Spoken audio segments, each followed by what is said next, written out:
இளநிலை மருத்துவ படிப்புகளுக்கான நீட் தேர்வு ஜூலை 17ஆம் தேதி நடைபெறும். ஏப்ரல் 2ஆம் தேதி முதல் ஆன்லைனில் விண்ணப்பிக்கலாம் என அறிவிப்பு.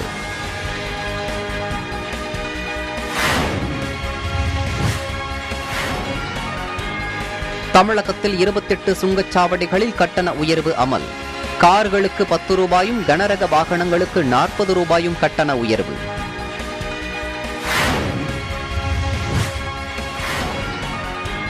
சென்னையில் 2வது விமான நிலையம் அமைக்க ஆரம்ப கட்ட பணிகள். பன்னூர், பரந்தூர் தளங்களை இந்திய விமான நிலைய ஆணையம் தேர்ந்தெடுத்துள்ளதாக தகவல்.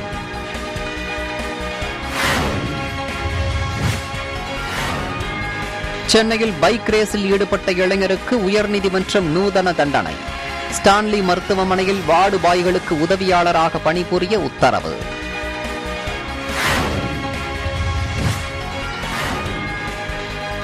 மேல் விசாரம் ஆரம்ப சுகாதார நிலையத்தில் பிறந்த குழந்தைகள் விற்கப்படுவதாக புகார்.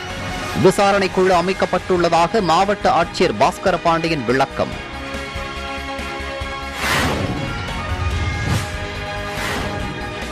தேனி ஆண்டிப்பட்டி இடையே அதிவேக பயணிகள் ரயில் சோதனை ஓட்டம் வெற்றி. விரைவில் ரயில் சேவை தொடங்கப்பட உள்ளதால் மக்கள் மகிழ்ச்சி.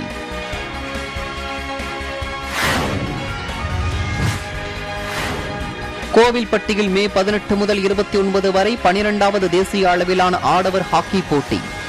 30 வீரர்களை கொண்ட தமிழக அணியில் 11 உள்ளூர் வீரர்கள் தேர்வு.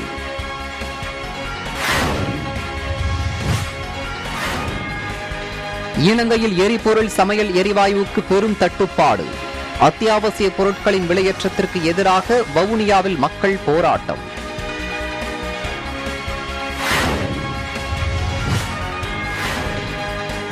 வெப்பச்சலனம் காரணமாக மேற்கு தொடர்ச்சி மலை ஒட்டிய மாவட்டங்களில் மழைக்கு வாய்ப்பு. சென்னை வானிலை ஆய்வு மையம் கணிப்பு.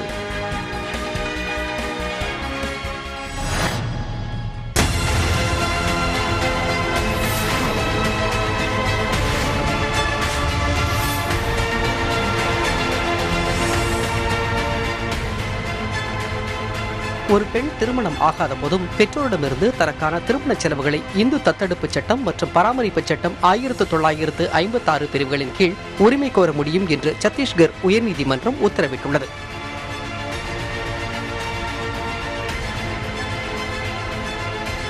ஆந்திராவில் உத்தரவை மதிக்காமல் செயல்பட்டதாக 8 IAS அதிகாரிகளுக்கு 2 வாரம் சிறை தண்டனை விதித்து அந்த மாநில உயர்நீதிமன்றம் தீர்ப்பளித்துள்ளது.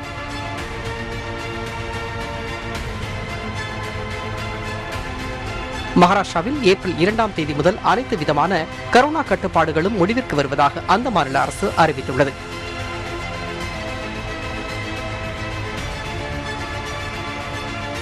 வடகிழக்கு மாநிலங்களில் அமலில் உள்ள ஆயுதப்படை சிறப்பு அதிகாரம் படிப்படியாக குறைக்கப்படும் என்று மத்திய உள்துறை அமைச்சர் அமித்ஷா தெரிவித்துள்ளார்.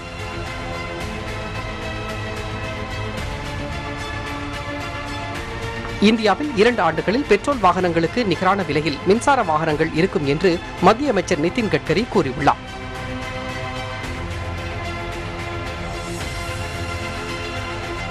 நடப்பு நிதியாண்டில் தேவையற்ற பழைய பொருட்களை விற்றதில் மத்திய ரயில்வேக்கு 530 கோடியே 34 லட்சம் ரூபாய் வருவாய் கிடைத்துள்ளது.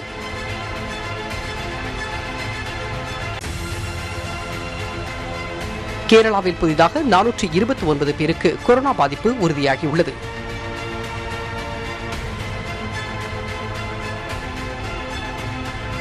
யுக்ரைனின் மாரியுபோல் நகரில் மக்கள் வெளியேறும் வகையில் ரஷ்யா நேற்று ஒருநாள் போர் நிறுத்தம் செய்தது.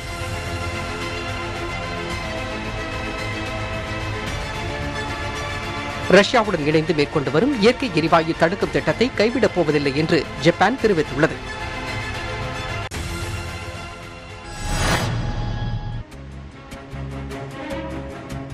இளநிலை மருத்துவ படிப்பிற்கான நீட் நுழைவுத் தேர்வு ஜூலை 17ஆம் தேதி என்று தேசிய தேர்வு முகமை அறிவித்துள்ளது.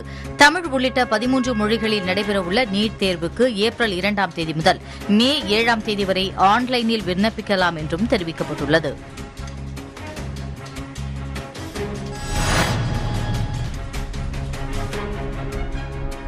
தமிழகத்தில் உள்ள 28 சுங்கச்சாவடிகளில் கட்டண உயர்வு நள்ளிரவு முதல் அமலுக்கு வந்தது. கார் போன்ற வாகனங்களுக்கு 10 ரூபாயும், இலகுரக வாகனங்களுக்கு 15 ரூபாயும், லாரி போன்ற கனரக வாகனங்களுக்கு 25 40 ரூபாய் வரையும் கட்டணம் உயர்த்தப்பட்டுள்ளது. மாதாந்திர பாஸ் ஏற்கனவே 285 ரூபாயிலிருந்து தற்போது 315 ரூபாயாக உயர்த்தப்பட்டுள்ளது. கப்பலூர், சாத்தூர், கயத்தாறு உள்ளிட்ட சுங்கச்சாவடிகளிலும் கட்டணம் உயர்த்தப்பட்டுள்ளது குறிப்பிடத்தக்கது.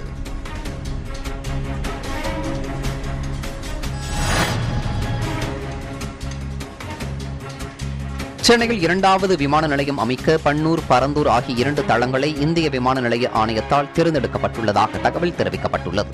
பரந்தூர் ஊராட்சி காஞ்சிபுரம் மாவட்டத்தில் உள்ள வாலாஜாபாத் வட்டாரத்தில் அமைந்துள்ளது. இங்கு விமான நிலையம் அமைக்க திட்டமிட்டுள்ள பகுதியில் 50% இடங்கள் அரசு நிலமாக உள்ளன. மீதமுள்ள 50% நிலத்தை தனியாரிடமிருந்து கையகப்படுத்த வேண்டியுள்ளது. நாகப்பட்டு ஏரி, ஏகனாபுரம் வயலேரி, ஏகனாபுரம் காலேரி, நெல்வாய் ஏரி, மகாதேவி மங்கலம் ஏரி ஆகிய 5 ஏரிகள் உட்பட 2000 ஏக்கர் விவசாய நிலங்கள், 2500 குடியிருப்புகள் கையகப்படுத்தப்படுவதற்கான வாய்ப்புகள் உள்ளன. இதன் மூலம் வாழ்வாதாரத்தை இழக்கும் விவசாயிகள், கால்நடை வளர்ப்பவர்களுக்கு மாற்று தொழில் என்ன என்பது கேள்விக்குறியாக உள்ளது.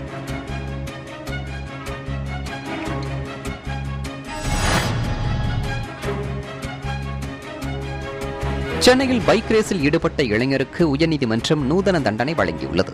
கொருக்குப்பேட்டை கார்னேசன் நகரைச் சேர்ந்த பிரவீன் என்பவர் கடந்த மார்ச் 20ஆம் தேதி ஸ்டான்லி மருத்துவமனை ரவுண்டானாவில் இருந்து மூல கொத்தளத்திற்கு பைக் ரேஸில் சென்றுள்ளார். இது தொடர்பான புகாரில் வண்ணாரப்பேட்டை காவல் நிலையத்தில் பதிவான வழக்கில் பிரவீன் உட்பட 4 பேர் கைது செய்யப்பட்டனர். இதில் ஜாமீன் கோரி பிரவீன் தாக்கல் செய்த மனு நீதிபதி ஜெயச்சந்திரன் முன்பு விசாரணைக்கு வந்தது. அப்போது பிரவீனுக்கு ஸ்டான்லி மருத்துவமனை விபத்து அவசர சிகிச்சை பிரிவில் வார்டு பாய்களுக்கு உதவியாக 1 மாதம் பணியாற்ற வேண்டும் என்ற நிபந்தனையுடன் ஜாமீன் வழங்கி சென்னை உயர்நீதிமன்றம் உத்தரவிட்டது.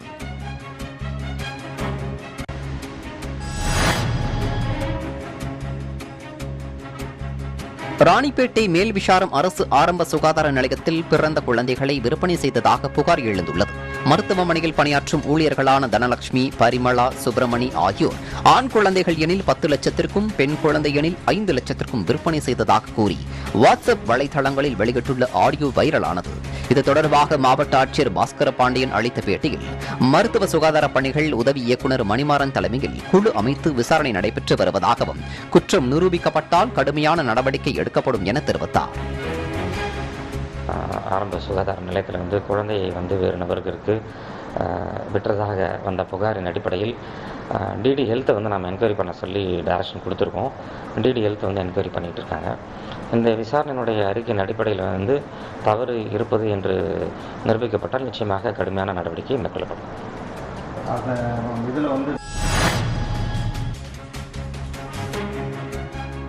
உக்ரைன் மீது ரஷ்ய படைகள் போர் தொடுத்து வரும் நிலையில் ரஷ்யாவின் கச்சா எண்ணெய்க்கான தேவை உலக சந்தையில் குறைந்தது.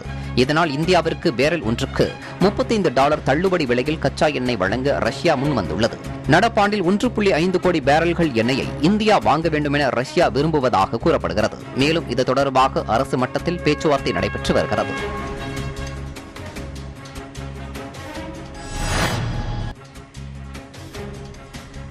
சவுதி அரேபியாவில் முதல் முறையாக தமிழக பிரீமியர் லீக் என்ற பெயரில் கிரிக்கெட் தொடர் நடைபெற உள்ளது.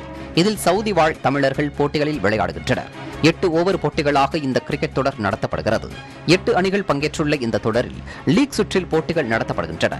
முதல் போட்டியில் குமரி கிங்ஸ், ராம்நாட் ரைனோஸ் மோதின.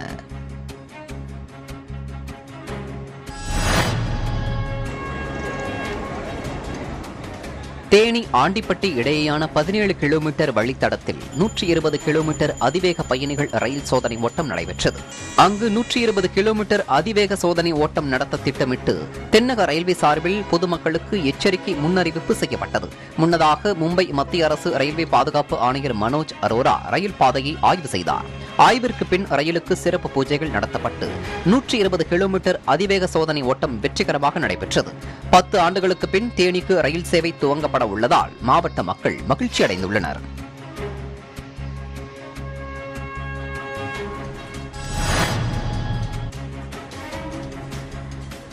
தூத்துக்குடி மாவட்டம் கோவில்பட்டியில் மீண்டும் மே 18 முதல் 29ஆம் தேதி வரை 12வது தேசிய அளவிலான ஆண்கள் ஹாக்கி போட்டி செயற்கை புல்வெளி மைதானத்தில் நடைபெற உள்ளது.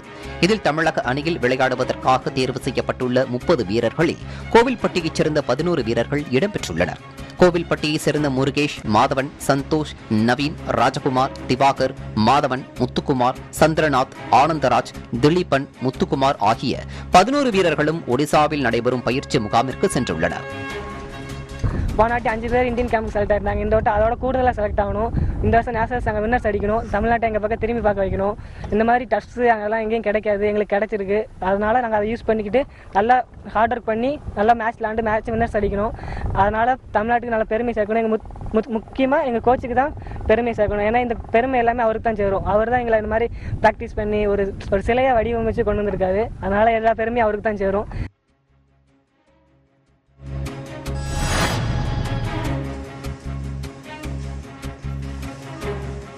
ஒருங்கிணைந்த பள்ளிக்கல்வி திட்டத்தின் கீழ் மாவட்ட அளவிலான போதைப்பொருள் ஒழிப்பு விழிப்புணர்வு ஓவியங்கள் வரைதல் மற்றும் வாசகங்கள் எழுதும் போட்டி நாமக்கல் அரசு மேல்நிலைப்பள்ளி வளாகத்தில் நடைபெற்றது.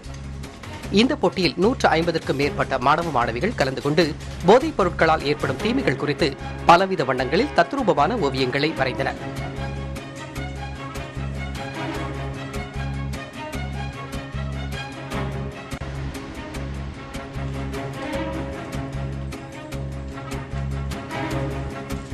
இதில் ஓவிய பிரிவில் 3 பேரும், வாசகங்கள் எழுதும் பிரிவில் 3 பேரும் என 6 மாணவ மாணவிகளின் படைப்புகள் தேர்வு செய்யப்பட்டு பரிசுகள் வழங்கப்பட்டன.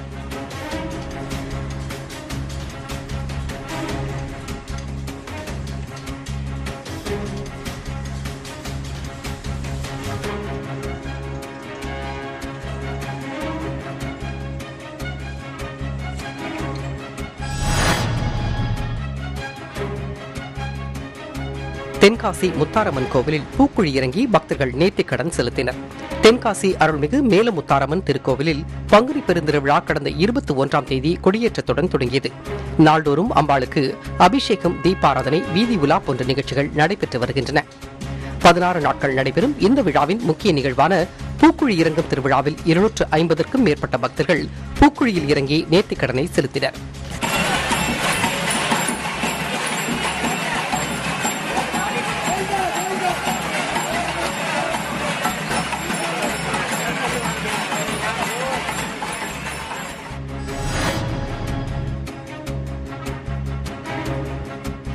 புதுச்சேரி ஆளுநர் மாளிகையில் துணைநிலை ஆளுநர் தமிழிசை சவுந்தரராஜன் செய்தியாளர்களை சந்தித்தார். அப்போது அவர் பிரதமர் மோடி தேர்வுகள் மீதான விவாதம் 2022 என்பது குறித்து புதுச்சேரியில் 50 மாணவர்களுடனும் தெலுங்கானாவில் 150 மாணவர்களுடனும் காணொலி மூலம் உரையாட உள்ளதாக தெரிவித்தார். தொடர்ந்து திரிபுராவிற்கு அடுத்தபடியாக புதுச்சேரி கொரோனா இல்லாத மாநிலமாக மாறியுள்ளது என்றும் இதற்கு மாநில மக்களுக்கு தமது நன்றியை தெரிவித்துக் கொள்வதாகவும் கூறினார். எக்ஸாம் வாரியர்ஸ் அப்படின்னு பரீட்சைக்கு போகும் போர் வீரர்கள் அப்படி என்று ஒரு புத்தகமே எழுதியிருக்கிறார்கள். அந்த புத்தகத்தில் தன்னம்பிக்கையோடு எப்படி நாம் பரீட்சையை அணுக வேண்டும், ஆக பரீட்சைக்கு செல்லும் பொழுது பயத்துடன் செல்லாதீர்கள், மகிழ்ச்சியாக செல்லுங்கள் என்று அதில் குறிப்பிட்டிருப்பார். ஆக பயம் போக்கி மகிழ்ச்சியாக செல்லும் பொழுது அவர்கள் சரியாக அதை எதிர்கொள்ள முடியும் என்பதையும், மாணவர்களுக்கு என்னென்ன கேள்விகள் மனதில் எழுகிறதோ அதற்கு பதில் சொல்வதாகவும் அந்த நிகழ்ச்சி அமைய இருக்கிறது.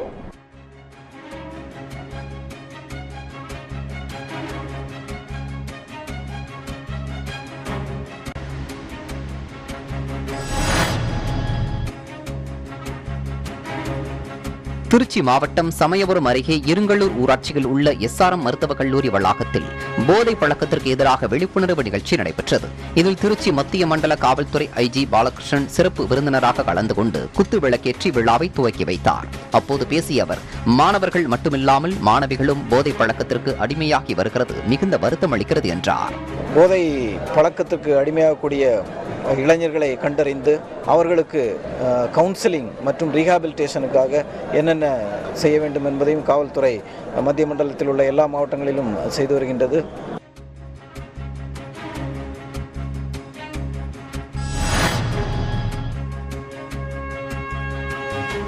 செங்கல்பட்டு மாவட்டம் மாமல்லபுரம் அருகே வரும் ஜூலை மாதம் சர்வதேச அளவில் செஸ் ஒலிம்பியாட் போட்டி நடத்தப்பட உள்ளது. இந்த போட்டியில் சுமார் 200 நாடுகளைச் சேர்ந்தவர்கள் பங்கு பெற உள்ளனர். இந்நிலையில் செங்கல்பட்டு மாவட்ட ஆட்சியர் ராகுல்நாத் சர்வதேச செஸ் குழுவினர் போட்டி நடைபெறவுள்ள விடுதியை ஆய்வு செய்ததுடன் தொடர்ந்து ஏற்பாடுகள் குறித்து ஆலோசனை மேற்கொண்டனர்.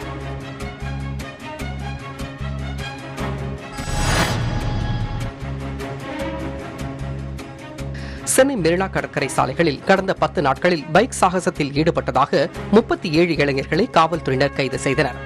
காவல்துறையினர் தொடர்ந்து சாகசத்தில் ஈடுபடும் இளைஞர்களிடம் பைக் ரேஸில் ஈடுபட மாட்டோம் என பிரமாண பத்திரத்தில் கையெழுத்து பெறவும் அதனை மீறுபவர்களுக்கு சிறை தண்டனை வழங்கவும் முடிவு செய்துள்ளனர்.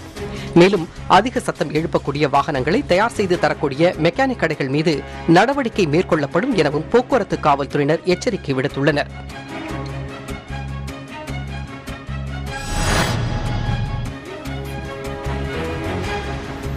விழுப்புரம் மண்டல அளவிலான காவல்துறை அதிகாரிகளுக்கான ஆய்வுக் கூட்டம் அந்த மாவட்ட காவல் கண்காணிப்பாளர் அலுவலகத்தில் நடைபெற்றது.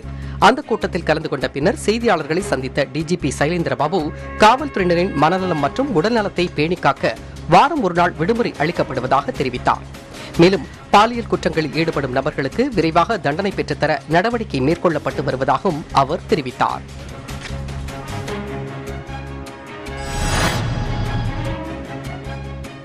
பெண்கள் விடுதியில் புகுந்து மிரட்டி திருடும் நபர்களை கைது செய்ய கோரி மாணவிகள் போராட்டத்தில் ஈடுபட்டனர். கோவை மருதமலை பகுதியில் உள்ள பாரதியார் பல்கலைக்கழகத்தில் சுமார் 3000க்கும் மேற்பட்ட மாணவ மாணவிகள் பயின்று வருகின்றனர். இந்த நிலையில் பல்கலைக்கழக வளாகம் எதிரே உள்ள பெண்கள் விடுதியில் கடந்த ஒரு மாதத்திற்கு மேலாக நள்ளிரவில் சில நபர்கள் உள்ளே புகுந்து மாணவிகளிடம் கத்தியை காட்டி மிரட்டி செல்போன் உள்ளிட்ட பொருட்களை திருடிச் செல்வதாக கூறப்படுகிறது. இதனையடுத்து அச்சமடைந்துள்ள மாணவிகள் உடனடியாக நடவடிக்கை எடுக்க கோரி வகுப்பை புறக்கணித்து போராட்டத்தில் ஈடுபட்டனர்.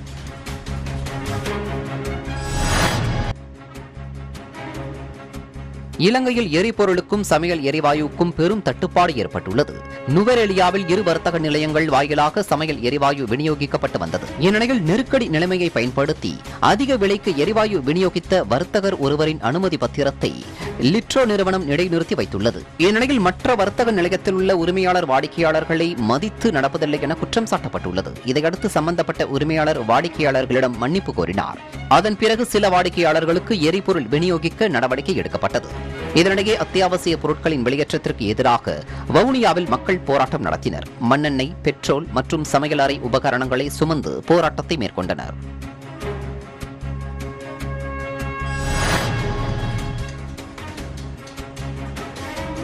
சேலம் மாவட்டம் ஓமலூர் காடையம்பட்டி தாரமங்கலம் வட்டாரத்தில் நெல், ராகி, கம்பு, சோளம், மக்காச்சோளம், மஞ்சள் பயிர்களின் அறுவடை பணிகள் நடைபெற்று வருகின்றன.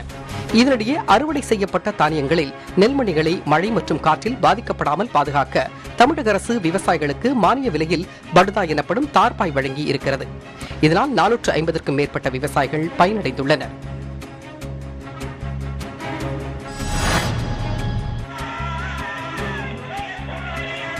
போடிநாயக்கனூர் அருகே உள்ள கிராமத்திற்கு 25 ஆண்டுகளுக்கு பிறகு பேருந்து சேவை தொடங்கப்பட்டுள்ளதால் மக்கள் மகிழ்ச்சி அடைந்துள்ளனர். தேனி மாவட்டம் போடிநாயக்கனூர் அருகே அமைந்துள்ள பொட்டல்களம் கிராமத்திற்கு அரசு பேருந்து சேவை இல்லாததால் கடந்த 25 ஆண்டுகளாக அந்த பகுதி மக்கள் மற்றும் பள்ளி கல்லூரி மாணவ மாணவிகள் சுமார் 2 கிலோமீட்டர் தூரம் நடந்து சென்று மீனாட்சிபுரம் விலக்கு பகுதியில் பேருந்து போக்குவரத்தை பயன்படுத்தி வந்தனர். இந்த நிலையில் சுமார் 450க்கும் மேற்பட்ட குடும்பங்கள் வசித்து வரும் அந்த கிராமத்தின் நீண்ட நாள் கோரிக்கைக்கு பிறகு தற்பொழுது அரசு பேருந்து சேவை தொடங்கப்பட்டுள்ளது.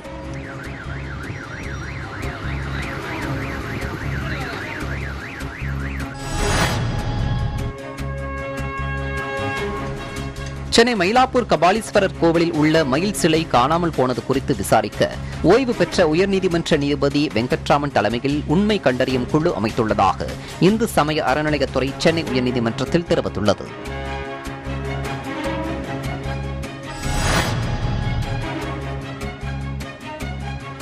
சென்னை பெருநகர வளர்ச்சி குழும உறுப்பினர் செயலரான அன்சுல் மித்ரா அண்மையில் திட்ட துணை மற்றும் உதவி அலுவலர்கள் உள்ளிட்டோருக்கு புதிய உத்தரவு ஒன்றை பிறப்பித்துள்ளார். அந்த உத்தரவில் மாநில அரசு திட்ட அனுமதியின் செல்லுபடி காலத்தை 5 இருந்து 8 ஆண்டுகளாக உயர்த்தியுள்ளதாக தெரிவித்தார். அதற்கான உத்தரவை மார்ச் 2ஆம் தேதி முதல் அமலானதாக ஏற்றுக்கொள்ளப்படும் எனவும் குறிப்பிட்டுள்ளார்.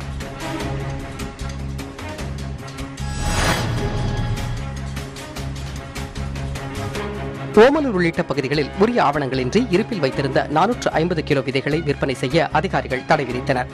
சேலம் மாவட்டம் ஓமலூர், காடையம்பட்டி, தாரமங்கலம் ஆகிய சுற்றுவட்டார பகுதிகளில் உள்ள விதை விற்பனை நிலையங்களில் ஆய்வு மேற்கொள்ளப்பட்டது. அதில் உரிய ஆவணங்கள் இன்றி இருப்பில் வைத்திருந்த 450 கிலோ விதைகள் இருப்பு வைக்கப்பட்டிருப்பது கண்டறியப்பட்டது. விதையின் தரத்தினை உறுதி செய்து விநியோகம் செய்ய வேண்டும் எனவும் தவறும் பட்சத்தில் விதை விற்பனை உரிமம் ரத்து செய்யப்படும் எனவும் எச்சரிக்கை விடுத்தனர்.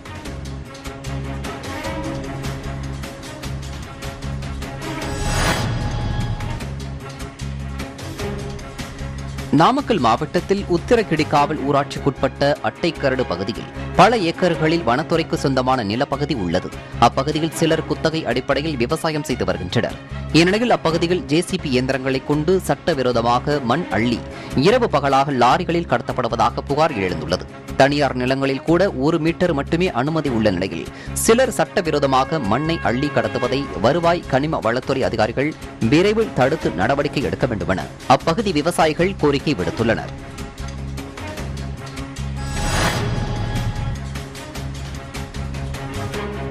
ஏற்கனவே டெல்டா மாவட்டங்கள் பாதுகாக்கப்பட்ட வேளாண் மண்டலங்களாக அறிவிக்கப்பட்டுள்ளன. இந்த நிலையில் மயிலாடுதுறை மாவட்டம் பட்டவர்த்தி கிராமத்தில் இந்திய ஆயில் கார்ப்பரேஷன் நிறுவனம் சார்பில் ராட்சத குழாயில் இறக்கி வைக்கப்படுகின்றன. ஊராட்சி நிர்வாகத்திடம் அனுமதி பெறாமலும் பொதுமக்களின் கருத்து கேட்காமலும் ராட்சத குழாய்கள் இறக்கப்படுவதற்கு அந்த பகுதி மக்கள் எதிர்ப்பு தெரிவித்து வருகின்றனர்.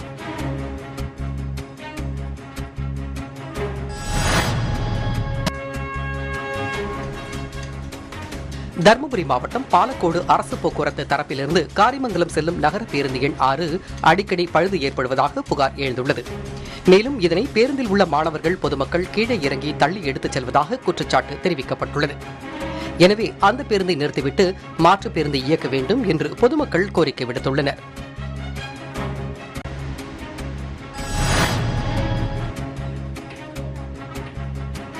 நீலகிரி மாவட்டம் குன்னூர் அருகே நஞ்சப்பசத்திரம் பகுதியில் கடந்த டிசம்பர் மாதம் 8ஆம் தேதி ராணுவ ஹெலிகாப்டர் விபத்தில் முப்படை தளபதி உட்பட 14 பேர் உயிரிழந்தனர்.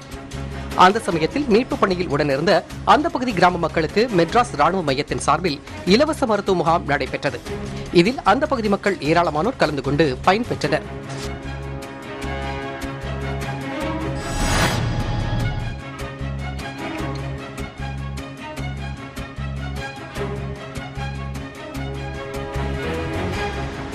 சேலம் சரக காவல்துறையின் சார்பில் நடைபெற்ற அலுவல் ஆய்வுக்குழு கூட்டத்தில் தமிழக டிஜிபி சைலேந்திரபாபு பங்கேற்க சென்னையிலிருந்து சேலம் நோக்கி சென்றார். இந்த நிலையில் அவருக்கு பாதுகாப்பு அளிக்கும் வகையில் ஆத்தூர் டிஎஸ்பி ராமச்சந்திரன் உட்பட காவல்துறையினர் சுங்கச்சாவடியில் காத்திருந்தனர். அப்போது டிஜிபி சைலேந்திரபாபு சைரன் இல்லாத காரில் எந்தவித பாதுகாப்பு வாகனங்களும் பின்தொடராமல் பயணித்தது காவல்துறையினரிடையே ஆச்சரியத்தை ஏற்படுத்தியது.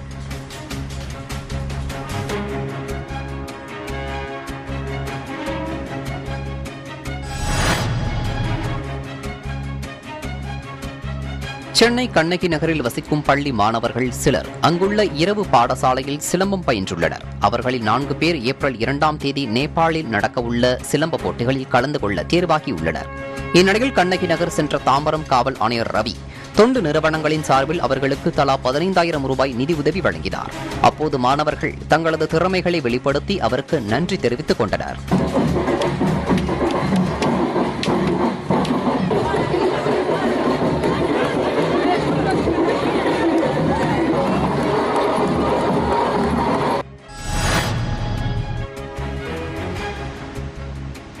நீலகிரி மாவட்டம் கோத்தகிரி அடுத்துள்ள கீழ் கோத்தகிரி வனச்சரகத்திற்குட்பட்ட தேனாடு பிரிவு 3வது காப்பு காட்டிற்குள் வனத்துறையினர் ரோந்தில் ஈடுபட்டனர். அப்போது 2 சிறுத்தைகள் இறந்து கிடந்துள்ளது.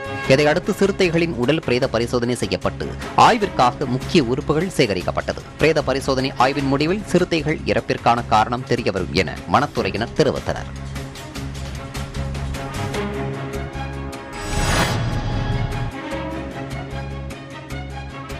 விழுப்புரம் மாவட்டம் செஞ்சி பேரூராட்சியில் ஆயத்தீர்வைத்துறை சார்பாக கள்ளச்சாராயத்தை தவிர்ப்பது குறித்த விழிப்புணர்வு நடத்தப்பட்டது. செஞ்சி பேரூராட்சி அலுவலகத்தில் இருந்து தொடங்கிய பேரணி செஞ்சி 4 முனை சந்திப்பில் நிறைவடைந்தது. அந்த பேரணியில் பள்ளி மாணவர்கள் ஏராளமானோர் கலந்து கொண்டு கள்ளச்சாராயத்திற்கு எதிரான முழக்கங்களை எழுப்பினர்.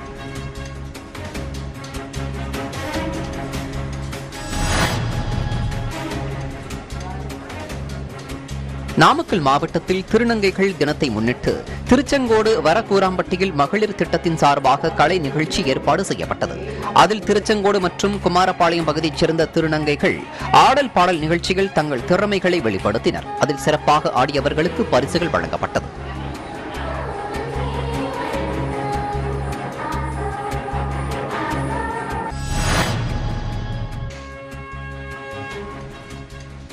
மன்னார் வளைகுடா உள் தமிழக பகுதியின் மேல் நிலவும் வளிமண்டல கீழடுக்கு சுழற்சி மற்றும் வெப்பச்சலனம் காரணமாக இன்று மேற்கு தொடர்ச்சி மலை மாவட்டங்கள், டெல்டா மாவட்டங்கள், குமரி, நெல்லை மாவட்டங்கள் மற்றும் காரைக்கால் பகுதிகளில் ஓரிரு இடங்களில் மிதமான மழை பெய்யக்கூடும் என சென்னை வானிலை ஆய்வு மையம் கணித்துள்ளது.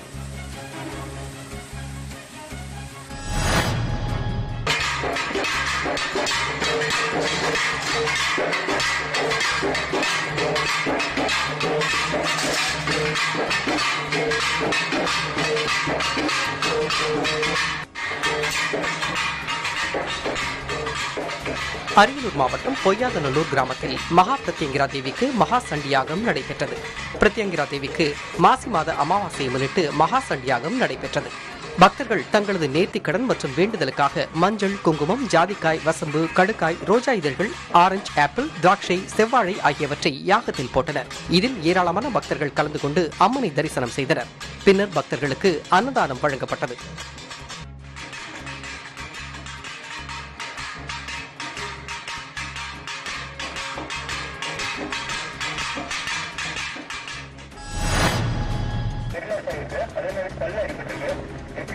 சாலை பாதுகாப்பு குறித்த விழிப்புணர்வு நிகழ்ச்சி சேலத்தில் நடைபெற்றது. சேலம் மாவட்ட சாலை பாதுகாப்பு சங்கம் மற்றும் தனியார் கல்லூரி இணைந்து சாலை பாதுகாப்பு குறித்த விழிப்புணர்வு நிகழ்ச்சியை நடத்தினர். சேலம் மாவட்ட ஆட்சியர் அலுவலகம் எதிரே நடைபெற்ற இந்நிகழ்ச்சியில் மாணவ மாணவியர் விழிப்புணர்வு நாடகத்தை நடத்தினர். அதிவேகத்தில் வாகனத்தை இயக்குவதால் விபத்து, மது அருந்திவிட்டு ஓட்டுவதாலும் செல்போன் பேசியபடி ஓட்டுவதால் ஏற்படும் உயிரிழப்பு என பல்வேறு விதங்களில் நாடகமாக நடித்து காட்டி விழிப்புணர்வை ஏற்படுத்தினர். விதிமீறல்களில் ஈடுபடும் வாகன ஓட்டிகளை எமதருமனே வந்து அழைத்து செல்வது போன்ற காட்சி பார்வையாளர்களை கவர்ந்தது.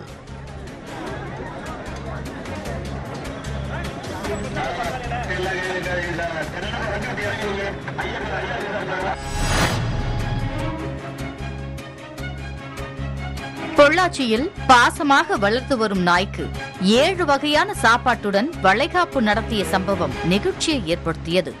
கோவை மாவட்டம் பொள்ளாச்சி அருகே திவான் சாப்புதூர் பகுதியில் வசிப்பவர் சிவகுமார்.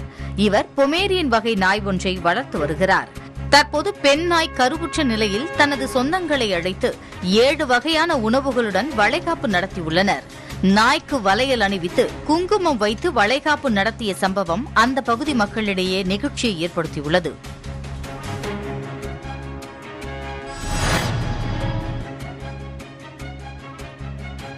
கடலூரில் சாலையோரத்தில் பொதுமக்களுக்கு அச்சுறுத்தலாக உள்ள மலைத்தேன் கூட்டை அப்புறப்படுத்த பொதுமக்கள் கோரிக்கை விடுத்துள்ளனர்.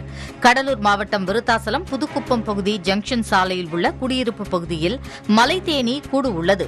இந்த நிலையில் சாலையில் செல்லும் பொதுமக்களை தேனி கொட்டி வருவதால் அச்சத்துடனேயே பயணிப்பதாக பொதுமக்கள் அச்சம் தெரிவிக்கின்றனர். எனவே மாவட்ட நிர்வாகம் தேனி கூட்டை அப்புறப்படுத்த வேண்டுமென அந்த பகுதி மக்கள் கோரிக்கை வைத்துள்ளனர்.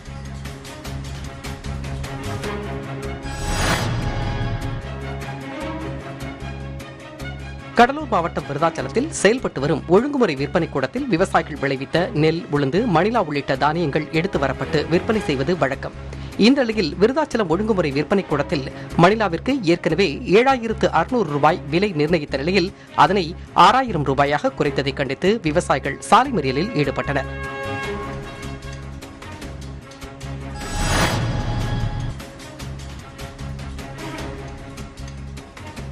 விருதுநகர் மாவட்டம் ஸ்ரீவில்லிபுத்தூரில் பழமை வாய்ந்த மாரியம்மன் கோவிலில் பல்லாயிரக்கணக்கான பக்தர்கள் பூமிதித்து தங்களது நேர்த்திக்கடனை செலுத்தினர். பெரிய மாரியம்மன் திருக்கோவிலின் பூக்குழி திருவிழா கடந்த 20ஆம் தேதி கொடியேற்றத்துடன் தொடங்கியது. இந்த நிலையில் முக்கிய நிகழ்வான பூக்குழி இறங்கும் வைபவம் நடைபெற்றது.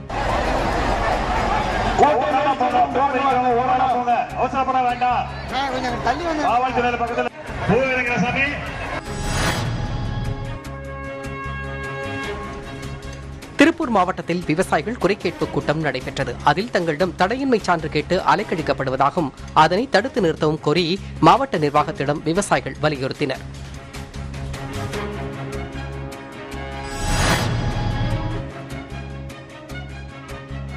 கிருஷ்ணகிரி மாவட்டம் ஓசூர் 2வது சிப்காட் பகுதியில் வண்ணம் தயாரிக்கும் தனியார் தொழிற்சாலையில் நெகிழிப் பொருட்கள் ஒழிப்பு விழிப்புணர்வு பேரணி நடைபெற்றது. தொழிற்சாலையில் பணிபுரியும் 300க்கும் மேற்பட்ட தொழிலாளர்கள் 2வது சிப்காட் பகுதி முழுவதும் நெகிழிப் பொருட்களால் ஏற்படும் பாதிப்புகள் குறித்து கையில் பதாகைகளை ஏந்தி நெகிழிப் பொருட்களை ஒழிப்போம், மஞ்சப்பை பயன்படுத்துவோம் என கோஷங்கள் எழுப்பி பேரணியாக சென்றனர்.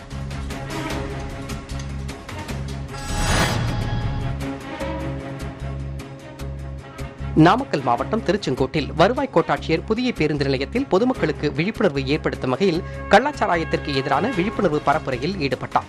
அப்போது ஆட்டோ டிரைவர்கள், பேருந்து ஓட்டுநர்கள் மற்றும் பொதுமக்கள் இடையே விழிப்புணர்வு ஏற்படுத்தும் வகையில் துண்டு பிரசுரங்களை விநியோகித்தார்.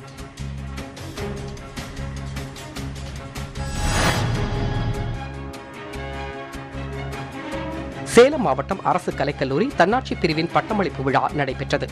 சேலம் மாநகராட்சி தொங்கும் பூங்கா பல்நோக்கு அரங்கில் நடைபெற்ற இந்த நிகழ்வில் பெரியார் பல்கலைக்கழக துணைவேந்தர் ஜெகநாதன் கலந்து கொண்டு 645 மாணவ மாணவியருக்கு பட்டங்களை வழங்கி வாழ்த்து தெரிவித்தார்.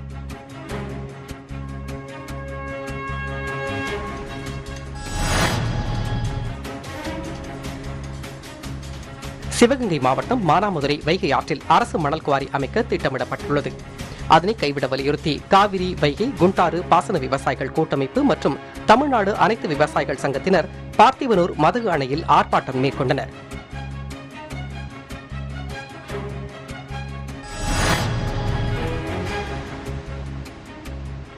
திருப்பூர் மாவட்டம் அவிநாசி பகுதியில் சுகாதாரத்துறையினர் ஆட்டையாம்பாளையத்தில் முறையான ஆவணங்கள் இன்றியும் மருத்துவர் இன்றியும் செயல்பட்ட சாய் கிளினிக் மருத்துவமனையை சீல் வைத்து நடவடிக்கை எடுத்தனர். இதேபோன்று சூளை பகுதியில் சாய் கிருஷ்ணா என்ற தனியார் மருத்துவமனையையும் பூட்டு போட்டு நடவடிக்கை எடுத்தனர்.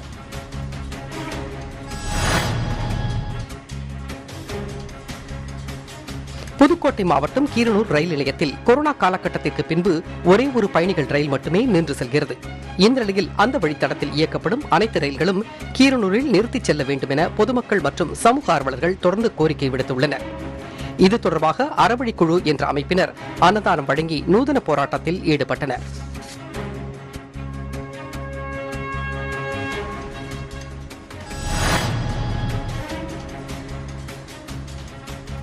மயிலாடுதுறை நகராட்சியில் நகர்ப்புற வளர்ச்சித்துறையின் கீழ் 2 கோடி ரூபாய் மதிப்பீட்டில் நூலகத்துடன் கூடிய அறிவுசார் மையம் கட்டுமான பணிகள் நடைபெற்று வருகிறது. கட்டுமான பணிகளை அம்மாவட்ட ஆட்சியர் லலிதா ஆய்வு செய்தார். இதேபோல் வைத்தீஸ்வரன் கோவில் பகுதியிலும் நூலக கட்டடம் அமைக்கப்பட உள்ளது.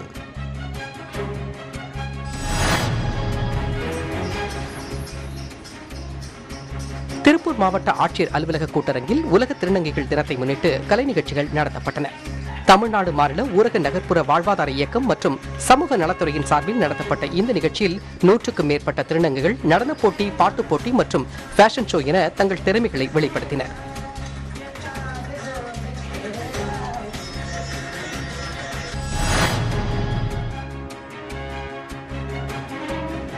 நாமக்கல் மாவட்டம் ராசிபுரம் வி நகர் பகுதியைச் சேர்ந்தவர் பிரேம்குமார். இவர் பல்வேறு தனியார் நிறுவனங்களில் சுமார் 17 லட்சம் வரை கடன் பெற்றுவிட்டு அதனை திரும்ப செலுத்தாமல் காலம் கடத்தியுள்ளார்.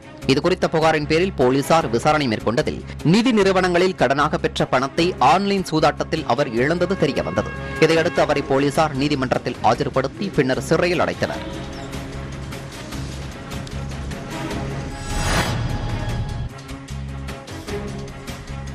ஈரோடு மாவட்டம் சத்தியமங்கலம் தாளவாடி பகுதியில் வனத்துறையினர் சோதனையில் ஈடுபட்டனர். அப்போது அங்கு சஃபியுல்லா, காசிம் ஷெரீப் என்பவர்களது வீடுகளில் 35 கிலோ எடை கொண்ட சந்தன மரத்துண்டுகள், நாட்டு துப்பாக்கி, துப்பாக்கி மருந்து, கோடாரி ஆகியவை பதுக்கி வைத்திருப்பது கண்டறியப்பட்டது. அவர்கள் தப்பியோடிய நிலையில் அவற்றை மொத்தமாக பறிமுதல் செய்த வனத்துறையினர் இருவரையும் தேடி வருகின்றனர்.